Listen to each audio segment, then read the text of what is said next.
In cats, long hair, big H, is dominant to short hair, little h, and having long tails, big T, is dominant to having short tails, little t. A male and a female cat that both have genotypes big H, big T, little t, are mated and produce kittens. What is the probability that a kitten will have short hair and a short tail? So the first thing I want to do is make sure that I understand the genotypes I'll be working with. And this question tells me that both of the cats have the genotype big H, big T, little t, and so they're both heterozygous for both traits. And now I'm ready to make my Punnett squares. Since I'm working with two traits, I need two boxes. There's a dihybrid cross. And so my first Punnett square will be for hair length. And I've got two heterozygotes, so one across the top, one down the side, and fill it in.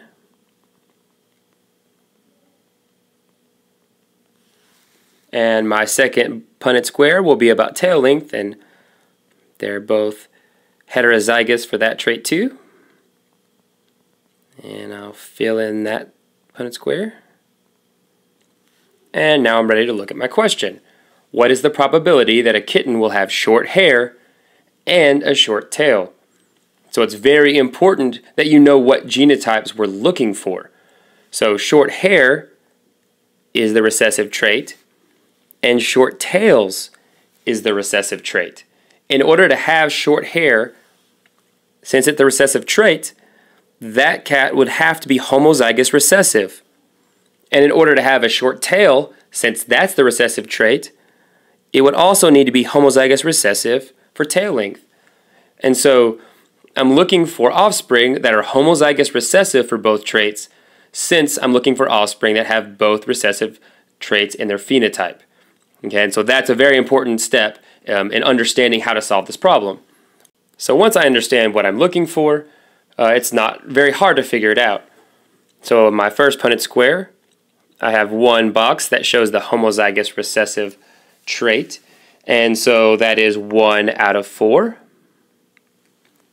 And in my second Punnett square, I also have one box that shows the homozygous recessive trait for tail length, so that is also 1/4.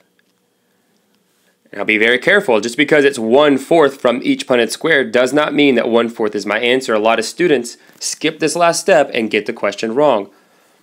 So in order to figure out the final answer, I have to multiply the fraction that I got from each Punnett square.